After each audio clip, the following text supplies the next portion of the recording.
형님 다음 노래는 네. 우리 저번에 또 009 네. 앨범 다뤘잖아요. 근데 이제 그 전에 다룬 노래인데 정릉을 한번 네, 들어보겠습니다.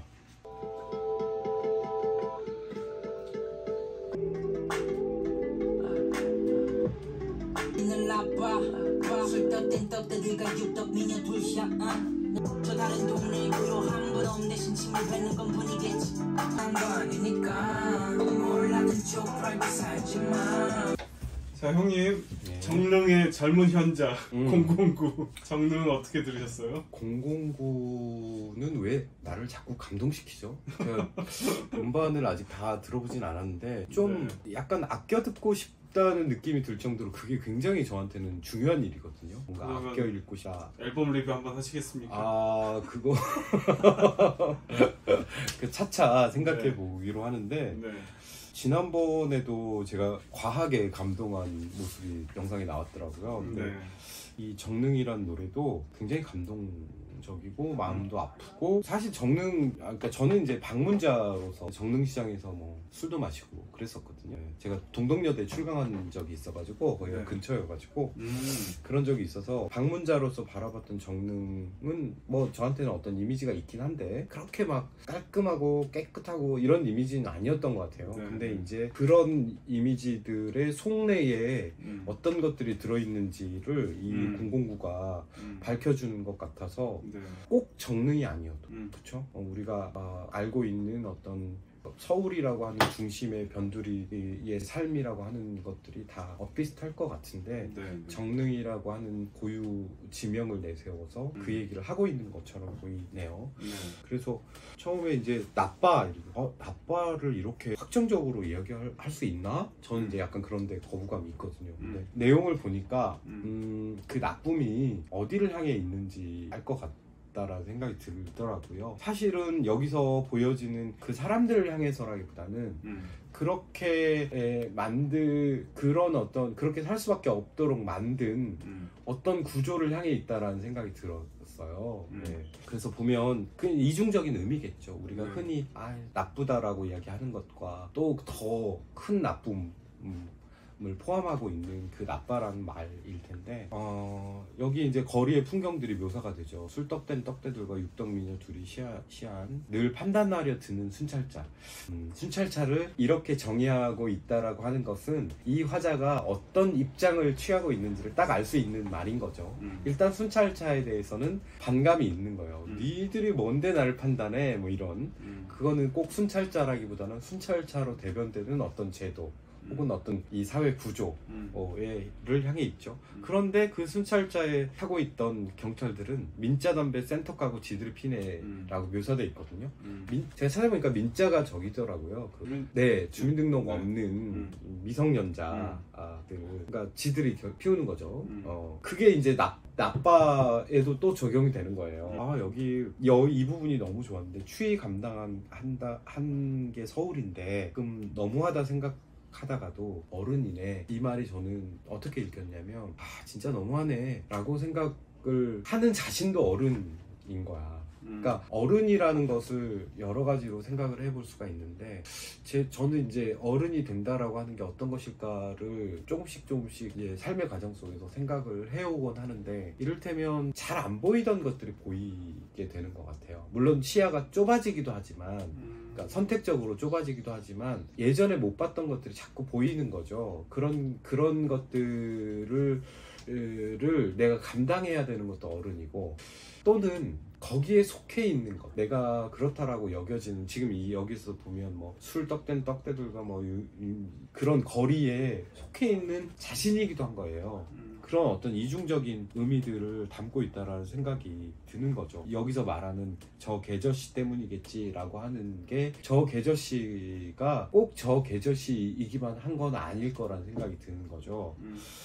그리고 여기 나오는 거죠. 운이겠지 저 다른 동네의 고요함. 근데 여기는 그냥 시끌벅적하고 이렇게 거리 혼란스러운 거리고 술 취해서 비틀거리는 말하자면 그런 풍경이고 순찰차는 돌아다니고 우범 지역이고 뭐 이런 느낌인데 비교되는 저 동네는 고요하고 아 저건 운이겠지 이렇게 그냥 여기서는 일단 이렇게 얘기하고 있는 거예요. 뒤에 가면 운이란 얘기가 또 나오는데 그래서 꿈은 개꿈이겠거니 접는 내 동네의 예의. 그러니까 꿈을 꿀 수가 없는 거죠. 그냥 이런 절망의 상황에서 무슨 꿈을 꿔 이렇게 되는 거죠. 지 몸보다 큰 가방을 매겨 등교하는 너도 똑같겠지 라고 여기다 제가 밑줄 치고 뭐라고 적어놨냐면 정말 이렇게까지 얘기해야 돼? 라고 했는데 뒤에 이제 코러스로 가니까 아 이제 딱 이 화자가 얘기하고 싶은 이 등교하는 학생에게 진짜로 얘기하고 싶은 이야기가 나오는 거죠. 뭘 하든 쪽팔고 살지 마. 이번 판 끝난 거 아니니까. 이 생은 망했어. 이게 아닌 거죠. 몰라도 빛 따라 걷다 보면 그림자 정도는 지겠지. 아 이거 너무 멋있는 말인 것 같아. 내가 정말 막 그 빛 속에서 정말 화려하게 살 수는 없지만 나를 통해서 어떤 그림자들이 생기겠지. 나의 족적들이 생기겠지. 이런 나의 삶의 흔적들이 생기겠지. 그러니까 포기하지 마. 그러니까 절대 피하지 마. 이런 메시지들을 여기다 담고 있는 거예요. 아 그래서 이거 너무 멋있었어요. 그리고 벌스2에는 이제 어른의 이야기가 나와요.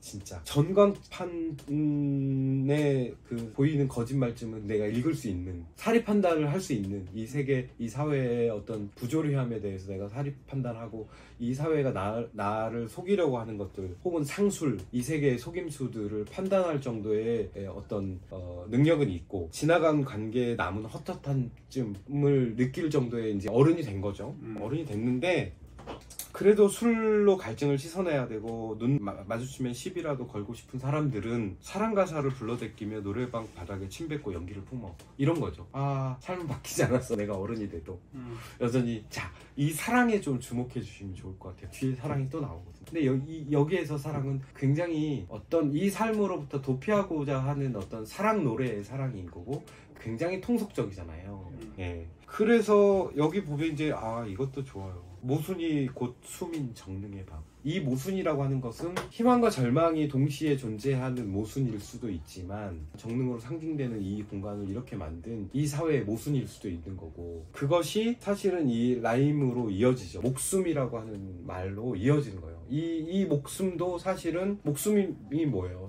살아가기 위해서 필요한 거잖아요. 근데 이게 두 개야. 그러니까 이 목숨이 두 개라고 하는 것도 삶과 죽음이 계속 공존하는 그런 삶을 살 수밖에 없는 거고 정말 즐기게 살아갈 수밖에 없는 거잖아요.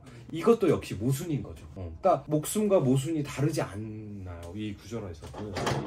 아 그리고 여기 또 교복 벗고 딸배 뛰는 아이들이 나오는데 이들은 과거의 상처에 목매고 서로를 증오하기 때문이겠지. 얘네들이 무릎팍에다 비웃고 뭐 어쩌고 저쩌고 하는 것은 이것도 좀 가슴이 아프죠. 교복을 벗고 딸배가 이제 배달인 거잖아요.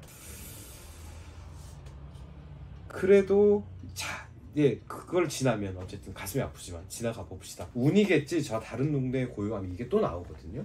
그런데 부러움 대신 왜 운인지 몰라 더 화가 나겠지. 여기서 이제 분노로 가는 거예요. 단순히 운이겠지. 운이 좋아서 저 사람들은 저렇게 깨끗하고 정갈하고 잘 사나봐. 부자로 사나봐 라고 하는 게 아니라 이것이 왜 운인지 몰라서 왜 운으로 저 사람들은 저렇게 살아야 돼? 라고 하는 의문이 생기면서 이제 화가 나는 거죠. 분노로 가는 거예요.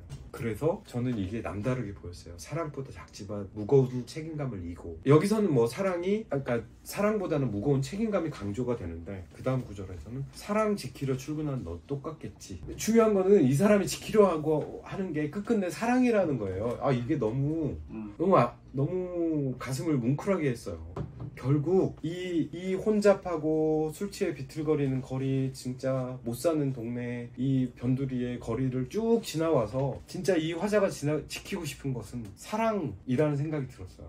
여러 가지 생각을 할 수가 있죠. 이 사랑이라고 하는 게 꼭 어떤 그 뭐 남녀간의 사랑만이 아니라 좀 더 폭넓은 어떤 사랑, 분노도 다 지나서 결국 사랑에 이른다라고 하는 것은 정말 멋진 태도라는 생각이 들거든요. 그래서 제가 뮤비를 봤군요.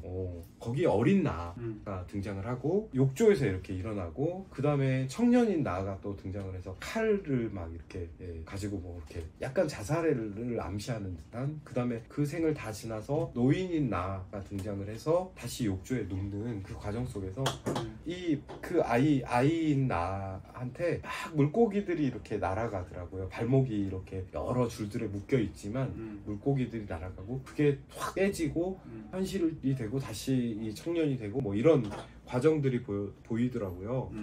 그게 참 인상적이었어요.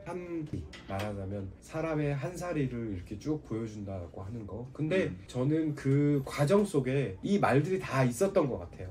뭘 하든 쪽팔고 살지마, 이번 판 끝난 거 아니니까 몰라도 빗따라 걷다 보면 그림자 정도는 지겠지. 이 말들이 그 과정 속에 끊임없이 계속 울리고 있었다라는 생각이 전 들더라고요. 그래서 너무 멋있었어요. 네.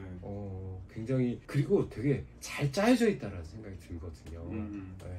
처음에 시선이 거리를 보고 있다가 그 다음에 아이를 보고 있다가 그 다음에 나한테로 왔다가 다시 또 거리를 보다가 그러면서 사랑에 이르고 그 사랑이라고 하는 것도 굉장히 통속적으로 그냥 아무렇게나 뱉어지는 사랑이었다가 결국 지키고 싶은 사랑으로 전환되는 이런 것들이 노래 009가 정말 잘하는구나. 아니 이건 진짜 빈말이 아니고 정말 잘하는구나 이런 생각이 들어요. 너무 감동적이었어요 진짜. 저도 항상 이렇게 지역 이름이 들어가는 노래들은 되게 좋아하거든요. 내가 알고 있던 어떤 그 지역에 대한 그 편견이나 이런 걸 깨주면서 들어가는데 굉장히 사색적이면서도 근데 반대로 이제 랩을 뱉을 때는 굉장히 신경질적으로 뱉잖아요. 그런데 거기 또 이런 사랑과 따스함 그런 어떤 시선이 들어가 있는 노래여서 되게 이 코러스가 계속 영혼이 남는 그런 노래였던 것 같아요. 정릉 사시는 분들은 좀 안 좋아할 수도 있겠지만 사실은 어떤 문학이든 어떤 텍스트가 그 고유지명을 끌고 와서 자기 이야기를 한다는 것은 그 장소에 새로운 의미 부여가 되는 거죠.